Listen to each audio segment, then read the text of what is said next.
गोविंद हरे मुरारी हे नाथ नारायण वासुदेव।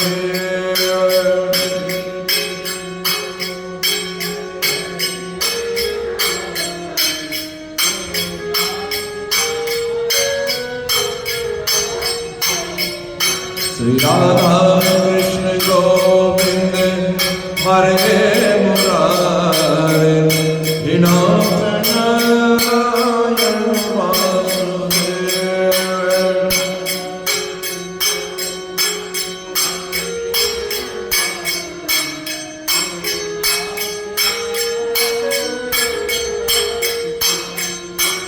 हे नाथ नारायण वासुदेव हे नाथ नारायण वासुदेव।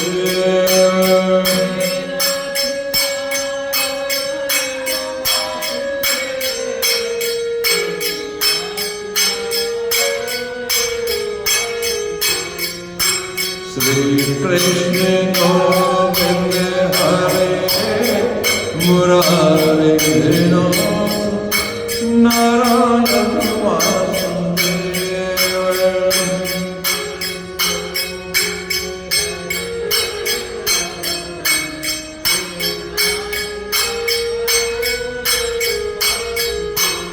बोलो वृंदावन बिहारी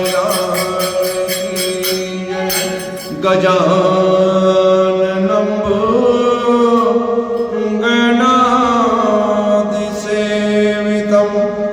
कपीथ जम्बूफल चारुभक्षणम् उमासुतं विनाशकारकं नमामि विघ्नेश्वर पादपङ्कजम्।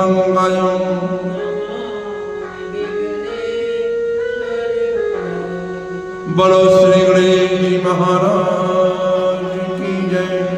श्री वृंदावन बिहारी लाल की जय। राजा परीक्षित ने श्री सुखदेव जी महाराज से पूछा कि आपने कहा था कि मनु का पुत्र प्रियव्रत नारद मुनि के उपदेश करने से बाल्य अवस्था में ही इस संसार से विरक्त होकर वनों में तीर्थों पर जाकर परमेश्वर का तप और ध्यान करने लगा। लेकिन फिर गृहस्थी होकर राज्य भोगने के उपरांत पुनः तप करके उसने मुक्ति पदवी पाई। हे ब्रह्ममूर्ति मुनि महाराज, जब व्यक्ति को ज्ञान प्राप्त हो जाता है, ज्ञान प्राप्त होने पर फिर वो क्यों गृहस्थी में फंसा? जब तक मनुष्य इस संसारिक मोह माया में फंसा रहकर स्त्री पुत्र धन परिवार को अपना जानता रहता है, तब तक वो ज्ञानी नहीं हुआ। और ज्ञान प्राप्त होने से जिसकी संसारिक माया छूट जाती है, फिर वो व्यक्ति क्यों जानबूझकर इस माया जाल में फंसेगा? ये मेरा संदेह छुड़ा दीजिए। सुखदेव जी महाराज ने हरि चरणों का ध्यान करते हुए कहा, हे राजन, तुमने बहुत अच्छी बात पूछी है। राजा प्रियव्रत ज्ञानी होने पर भी पिछले जन्म के संस्कार और प्रारब्ध के कारण वो प्रत्यक्ष में तो राजकाज करते थे, गृहस्थ आश्रम में भी रहते थे, लेकिन वो मानसिक विरक्त थे। ये राज्य, ये धन, ये पुत्र आदि के वो मोह में नहीं फंसे। और कुछ दिनों के उपरांत उन्होंने राजगद्दी छोड़कर परमेश्वर का तप और ध्यान में वो लीन हो गए। जब पहली बार बाल्य अवस्था में नारद मुनि के उपदेश से प्रियव्रत ज्ञानी होकर मंदराचल पर्वतों पर तप करने चला गया था, तब उसके पिता मनु अपने पुत्र प्रियव्रत के पास जाकर बोले, बेटा तू घर चल, राज्य कर, हम तेरा विवाह करेंगे और तेरे यहां बहुत संतान उत्पन्न होंगे। तब प्रियव्रत ने अपने पिता से कहा, हे पिताजी, ब्याह शादी करने और संतान उत्पन्न होने से मनुष्य धन परिवार के मोह में फंसकर नरक भोगता है। इसलिए मैं राजगद्दी और ये जो विवाह के बारे में कहते हूं, ये संसारिक सुख मैं नहीं चाहता। मुझे तो परमेश्वर का सिमरन, परमेश्वर का ध्यान करना ही अच्छा मालूम होता है। जब प्रियव्रत ने अपने पिता का कहना नहीं माना तो उनके पिता मनु उदास हो गए और हरि इच्छा से ब्रह्म आदि सनकादि ऋषिवर अन्य देवता अपने अपने वाहनों पर सवार होकर मनु और प्रियव्रत के पास पहुंचे। दोनों ने देवताओं को प्रणाम किया, दंडवंदन, और हाथ जोड़कर बैठ गए।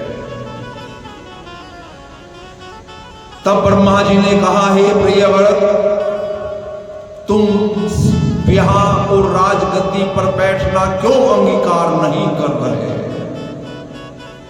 नारायण जी की आज्ञा है कि क्षत्रिय लोग राज्य करें, सो मुझे उनकी आज्ञा मानकर संसारिक जीवों को बढ़ाना होता है। इसलिए जिस तरह हम नारायण जी की आज्ञा अनुसार संसार की रचना करते हैं, उसी तरह हे प्रियव्रत, तू भी अपने पिता और नारायण जी की आज्ञा मानकर राजगद्दी पर बैठ, विवाह संस्कार कर, संतान उत्पन्न कर। कोई भी जीव नारायण जी की आज्ञा से बाहर नहीं हो सकता। जो कुछ जिसके भाग्य में लिखा है वही होकर रहता है। श्याम सुंदर जी जिसे जो काम सौंप देते हैं, उसके सिवा दूसरे से वो काम कभी नहीं हो पाता। जिस तरह बैल की नाक में रस्सी नाथ कर किसान जिधर चाहे अपने बैल को उधर ले जाता है, बैल का कुछ वश नहीं चलता, उसी तरह ये परमेश्वर जड़ चैतन्य सब जीवों की हो जैसा चाहते हैं वैसी गति देते आए हैं। किसी में इतनी सामर्थ्य नहीं जो परमेश्वर की आज्ञा में तिल भर भी घट बढ़ सके। इसलिए वेद की आज्ञा अनुसार सब काम करना उचित है।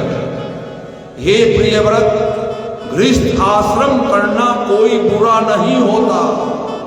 जो मनुष्य काम, क्रोध, लोभ, मोह, अहंकार, मन और इंद्रियों को अपने अधीन रखता है, उनके वश में नहीं होता।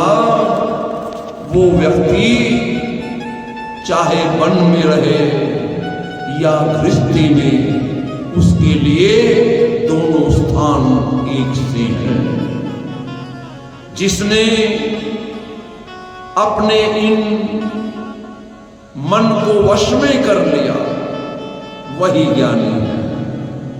और जिससे ये वश में नहीं हुए और गृहस्थी छोड़कर वन में जाकर तपस्या करने लग गया, ऐसी तपस्या से कोई लाभ नहीं होता। क्योंकि काम, क्रोध, लोभ, मोह, अहंकार ये बलवान शत्रु तो उसके साथ वन में भी रहते हैं। और जब तक मनुष्य इन काम, क्रोध आदि को अपने वश में नहीं करता, तब तक उससे परमेश्वर का सिमरन नहीं हो पाता। और मनुष्य पर वैसे भी देव ऋण, पितृ ऋण और ऋषि ऋण, 3 ऋण सदैव बने रहते हैं। और जब तक इन तीनों से ऋण नहीं होता, तब तक उसे विरक्त होना नहीं चाहिए। जब मनुष्य सांसारिक सुख को भोग कर, सांसारिक सुख का आनंद और स्वाद लेकर फिर वैराग्य या विरक्त होता है, वही अच्छा रहता है। जब मनुष्य सांसारिक सुख भोग कर फिर उस सुख की चाहना नहीं रखता, सो हे प्रिय भरत, तुम पहले राज्य करो, गृहस्थ आश्रम में रहो, फिर वैराग्य धारण करना। और जब इस तरह समझाने से प्रियव्रत ने राजगद्दी पर बैठना और विवाह करना अंगीकार कर लिया, तब ब्रह्मा जी और मनु ने बड़े प्रसन्न होकर प्रियव्रत को महिष्मतीपुरी में लाकर राज सिंहासन पर बैठा दिया। भागवत सकल कथा विराम। बोलो श्री विष्णु भगवान की जय।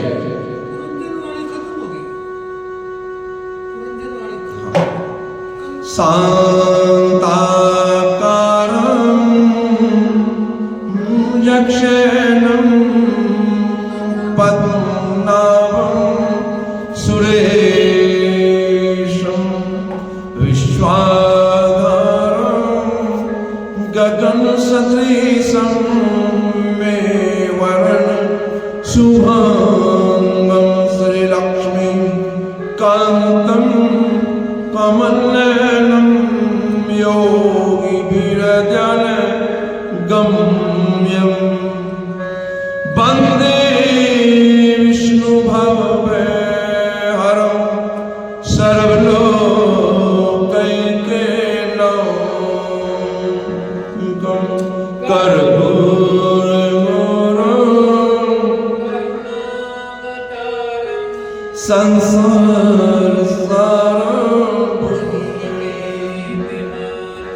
सदा वसन्तं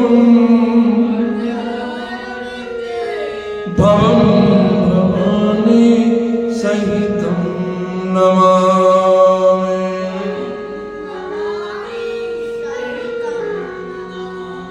त्वमेव माता त्वमेव बन्धु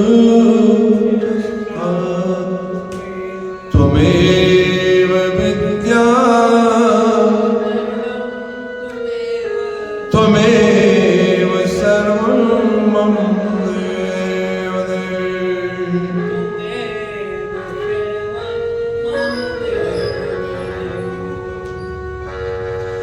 सर्वे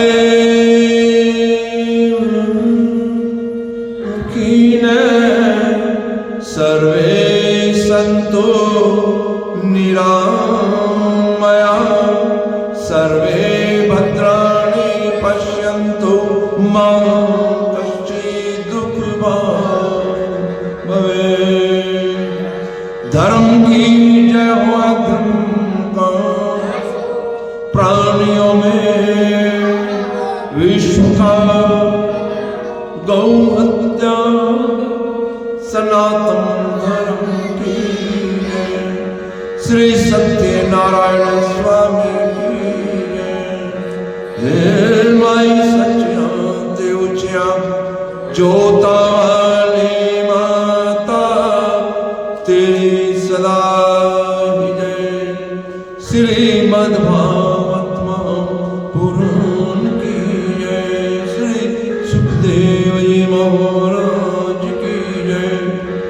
बोलो वीर बजरंगी हर हर हर हे शंभु श्री शंकर भगवान की जय। जय जय श्री राधे श्याम, जय जय श्री राधे श्याम, जय जय श्री राधे श्याम। ओम त्र्यंबकं यजामहे सुगंधिं पुष्टिवर्धनम्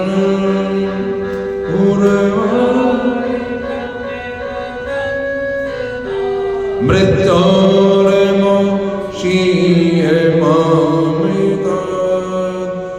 ॐ त्र्यंबकं यजामहे सुगंधिं पुष्टिवर्धनम्